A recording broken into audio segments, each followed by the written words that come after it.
बिस्मिल्लाहिर्रहमानिर्रहीम। मेरा नाम है डॉक्टर मोहम्मद मुज़म्मिल हसन। आज एक नए सेशन के साथ आप लोगों की खिदमत में हाज़िर हुए हैं। कुछ ना जी, हम फिजिबिलिटीज़ पे हम काम कर रहे हैं। पहले आप लोगों से मैंने डिस्कस किया था कि अगर झोटियाँ रखी जाएं तो एक दिन की अगर आप कट्टी लेते हैं, उसको पाल के बड़ा करते हैं तो बच्चा देने तक उस पर जो एक्सपेंस आते हैं वो मैंने आपसे पूरी वीडियो शेयर की थी।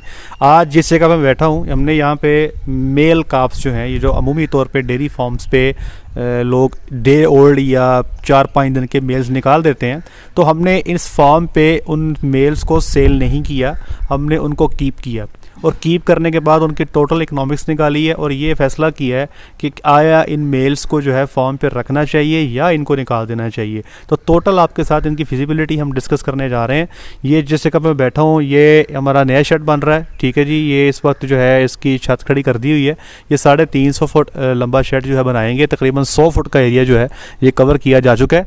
और वो बिल्कुल डॉक्टर साहब वो परली साइड पर दिखा दें। ये हमारा पहला शेड था जो बनाया गया था, जिस सेटअप में बैठा हूँ 80 जानवरों से आगाज़ किया गया था और इसके परली साइड पे जो है एक बच्चों का शेड भी है।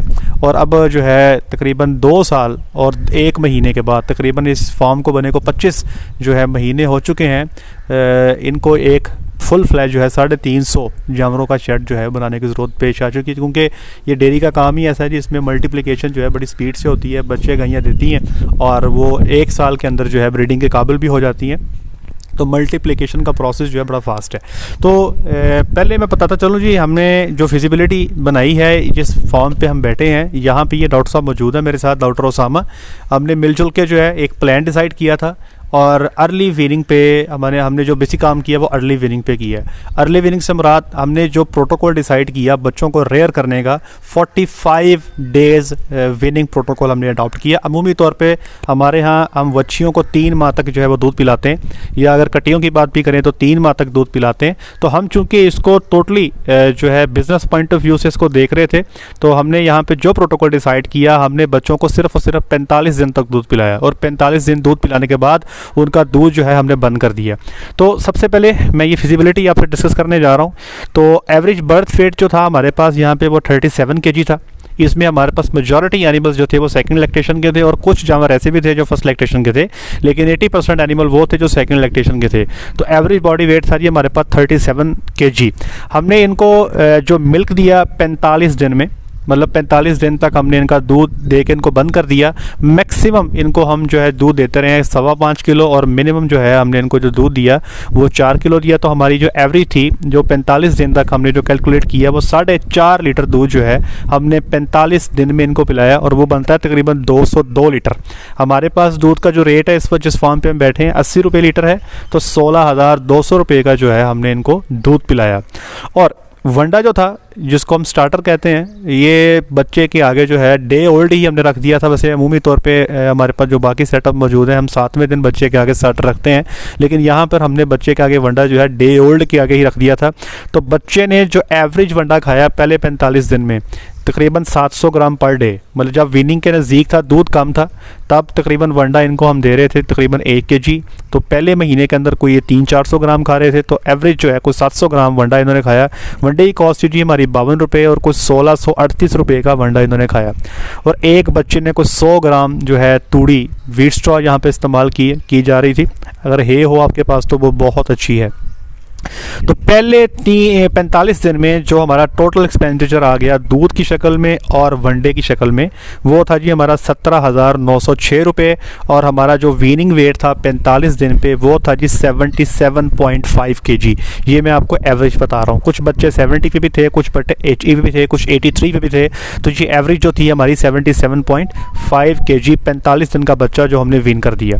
उसके बाद जी 45 से लेकर 90 दिन तक जो है हमने बच्चे को तकरीबन, हमारा जो वंडा कंज्यूम हुआ एवरेज वो था जी 1.5 kg। और जो साइलेज स्टार्ट किया गया बच्चे को तकरीबन 1.5 से 3 माह तक बच्चे ने 1 किलो एवरेज साइलेज कंज्यूम किया। और जो तूड़ी थी, जो भूसा था, व्हीट स्ट्रॉ था, वो तकरीबन एक बच्चे ने 200 ग्राम जो है वो कंज्यूम किया। तो ये सारी कीमत मिला के साइलेज हमें 7 रुपये में कॉस्ट कर रहा है, वंडा हमें जो है इस पर 50 रुपये में कॉस्ट कर रहा है और ख़ुद बनाते हैं। और जो स्ट्रॉ है वो 15 रुपये में कॉस्ट करती। तो ये 45 से 90 90 दिन का खर्चा जो था हमारा ये हो गया 3,825 रुपये।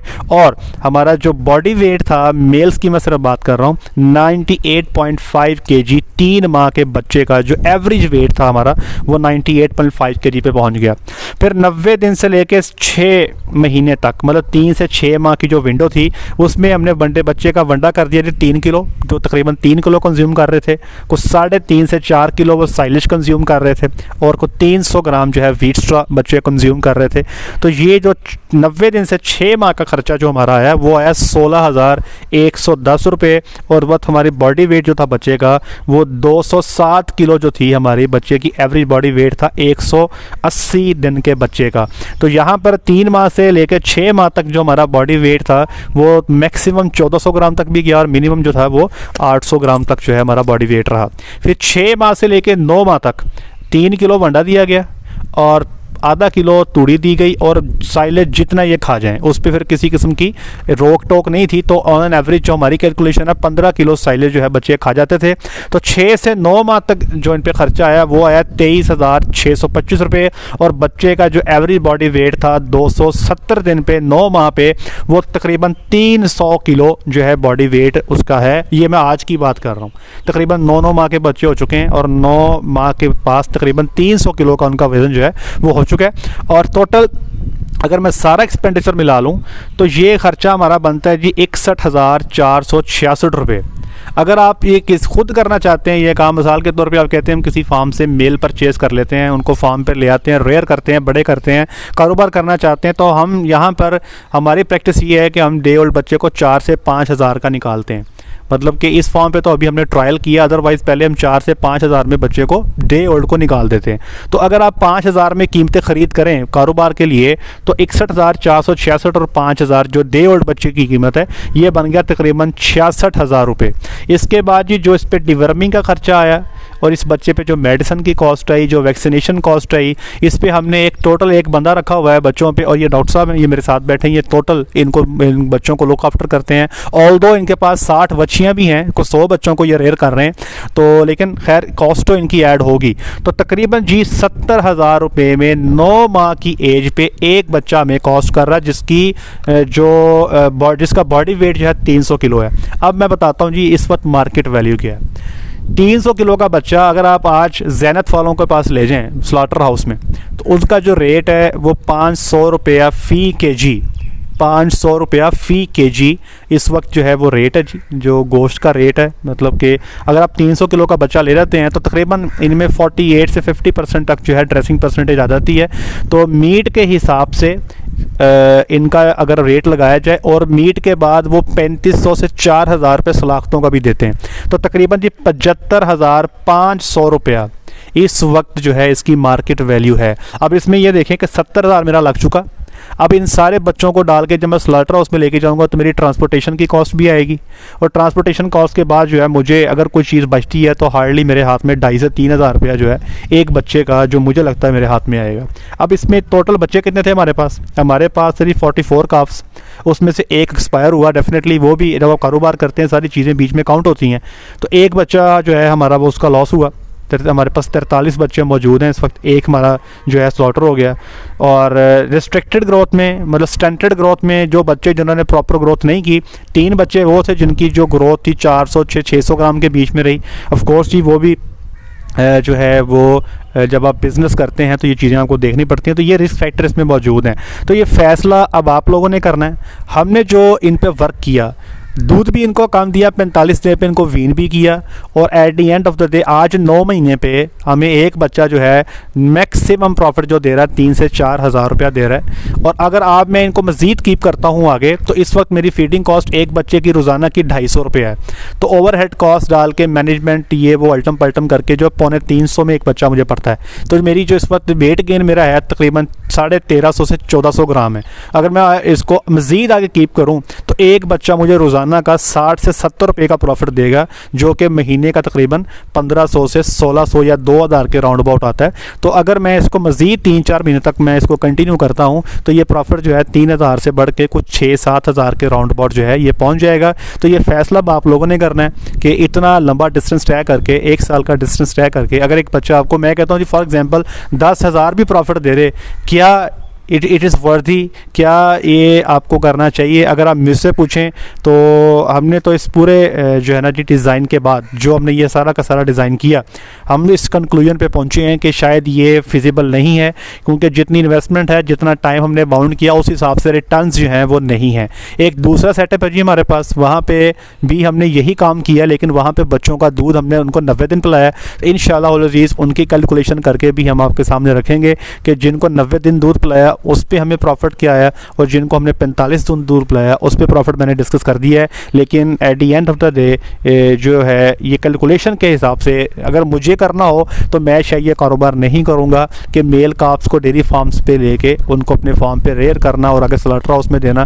तो इस तरह से जो है ये बहुत ही मिनिमम सा, मार्जिनल सा प्रॉफिट है, जो कि मैं समझता हूँ कि शायद ये डेयरी के, अगर आप प्रॉफिट अर्निंग के लिए कोर्स काम करते हैं तो मुझे इसकी खास समझ नहीं आ रही। डॉक्टर साहब आप बताएं, आपने इस पे 9 महीने काम किया है, आप क्या समझते हैं कौन कौन से रिस्क फैक्टर हैं, और आपके ख्याल में अगर आपको भी ये, आप माशाल्लाह खुद इन्वेस्टर भी हैं, मेरे डॉक्टर साहब जो हैं बेसिकली खुद भी इन्वेस्टर हैं, ये हमारे पास यहाँ पर लर्निंग के लिए आए हैं, और इनके पास जो है इनके वालिदैन डेयरी फार्मिंग स्टार्ट करना चाहते हैं। बेसिकली यहाँ पर लर्नर हैं, डेयरी फार्मिंग ये खुद करना चाहते हैं। तो आप बताएं डॉक्टर साहब, अगर आपको ये काम करना पड़े, आपने तो हाथ से किया है, तो बताएं आप ये करेंगे और कौन कौन सा रिस्क फैक्टर अवेलेबल आपके, आप समझते हैं कि इसमें शामिल है?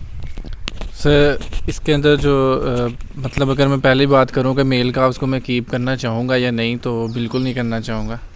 जैसे आप बता रहे हैं कि 2,500 से 3,000 रुपये इसका प्रॉफिट आ रहा है एट द एंड, लेकिन मेरे ख्याल से लॉस आ रहा है, क्योंकि जब ये मतलब पैदा हुआ उस वक्त हम इसे 5,000 का निकाल सकते हैं, ठीक है।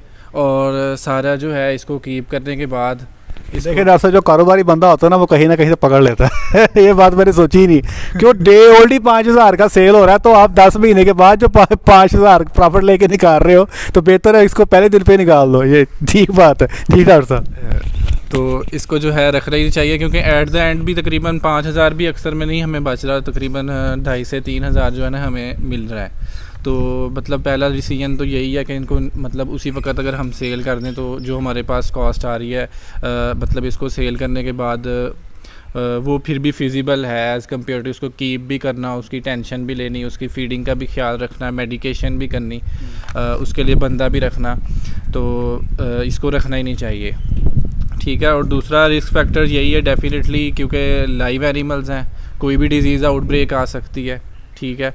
और मतलब जो है अगर डिज़ीज़ आउटब्रेक आती है डेफिनेटली मेडिकेशन की भी कॉस्ट आएगी और उस पर तवज्जो भी देनी पड़ेगी, तो जो है उस पर अखराजात ज़्यादा आ सकते हैं उस केस के अंदर। अच्छा मैं एक और बात बताता चलूँ कि ये जो फिजिबिलिटी है ये हमने उस बच्चे की बनाई है जिसको आप 3, 4 या 5 दिन के बच्चे को मार्केट से ले आते हैं और आके आप उसको फेटनिंग के लिए तैयार करते हैं। एक फेटनिंग का प्रोटोकॉल डिफरेंट है, वो एक डिफरेंट सिनेरियो है कि हम फैटनिंग के लिए कोई बंदे हमसे रब्ता करते हैं तो हम उनको बताते हैं कि मार्केट में चले जाएँ, कुछ 14 से 15 माह के बच्चे लेकर आएँ जिनका कुछ 250 kg एवरेज बॉडी वेट हो। वो एक कहानी डिफरेंट है, उस पर इंशाल्लाह एक लेक्चर एक करेंगे, उस पर एक सेशन करेंगे, उसमें प्रॉफिट मार्जिन्स क्या हैं, उसमें हम वर्क कैसे कर सकते हैं, इस पर इंशाल्लाह में पूरा सेशन करेंगे। तो इनको आपने ना कंफ्यूज नहीं करना, ये वो बच्चे हैं जो छोटे छोटे लिए थे, ठीक है। अगर फैटनिंग करनी है तो उसका भी इंशाल्लाह हम सेशन करेंगे, आपको बताएंगे कि फैटनिंग के लिए जानवर कौन से लेने हैं, क्या फीड करना है, कैसे फीड करना है और कैसे कैसे उनको आप फीडिंग कॉस्ट को कम करके मैक्सिमम गेंस जो है आप ले सकते हैं। तो at the end of the day मैं तो जो है ना जी नहीं करना चाहूँगा, आप भी नहीं करना चाहेंगे। इंशाल्लाह जी नेक्स्ट सेशन में हम आपके साथ जो है वो जो जिन्होंने 90 दिन दूध पिया है उनकी फिजिबिलिटी आपके साथ शेयर करेंगे। ये बच्चे हम निकाल रहे हैं आज सारे के सारे, क्योंकि इनकी जो है वो फिजिबिलिटी वर्कआउट नहीं हो रही, आज नहीं हो रही तो 4 माह बाद भी कितनी को हो जाएगी। आई होप सो आपको काफ़ी इन्फॉर्मेशन मिली होगी, दुआ में याद रखिएगा, अपना ख्याल रखिएगा। अस्सलाम वालेकुम।